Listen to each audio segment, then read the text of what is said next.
My name is Father Donald. I've been in the monastery across the threshold 54 years ago, crossed the threshold and said to myself, this is the place, and this is the place I've been ever since. But the place being as much the retreat house as the monastery.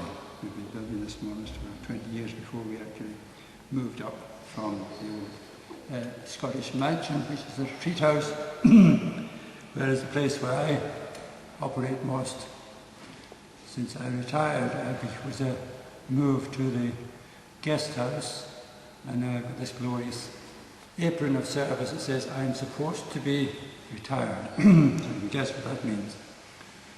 And it means there's a whole cross section of wonderful people, young, old, from all parts. And usually once a day we have the Mass in the retreat chapel, which means over the course of the years I've got to speak about prayer and spirituality. And just before I came to the guest house, actually, for a sabbatical, I went to the Holy Land. And that was an experience of a lifetime. So that's actually given me tremendous resources now for the scriptures. So I'm constantly referring to the scriptures and just the particular needs that people have. And one of my favourite quotations is, so many people are under stress and strain, that's why they come on retreat. And I tell the people, with terrible problems, that in fact there's always a bottom line, and even the worst scenario and the troubles and so on, when you think about it yourself, there's a point at which you cannot not love God, and you'll find that is your bottom line also. If you can just remember that you cannot not love God. And just to encourage people in that simplicity of prayer. And it's just with the guests and these people, as I say, such a variety. They sort of feel the guest house and the atmosphere itself and the whole Scottish seem to have an atmosphere of itself.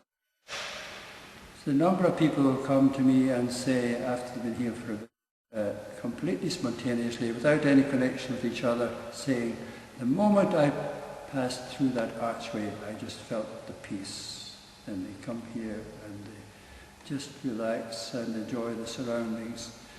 And have this amazing effect on people. So, but we have to say, the monks have to say, in a sense, nothing to do with us, because it happens for them, it's their own experience, without really prompting, and we like to be as much as amazed as anyone at the effect and the influence it has, and that just whole sense.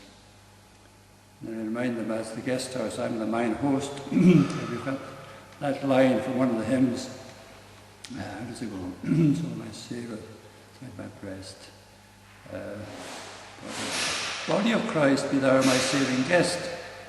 Now what does that mean, be my saving? Who's the guest? Who's the host? So the Lord is making himself the guest, but in fact he is the host. So when we celebrate the Eucharist, for example, it's just entered that whole sense of we're both receiving that welcome of the Lord, of the real presence.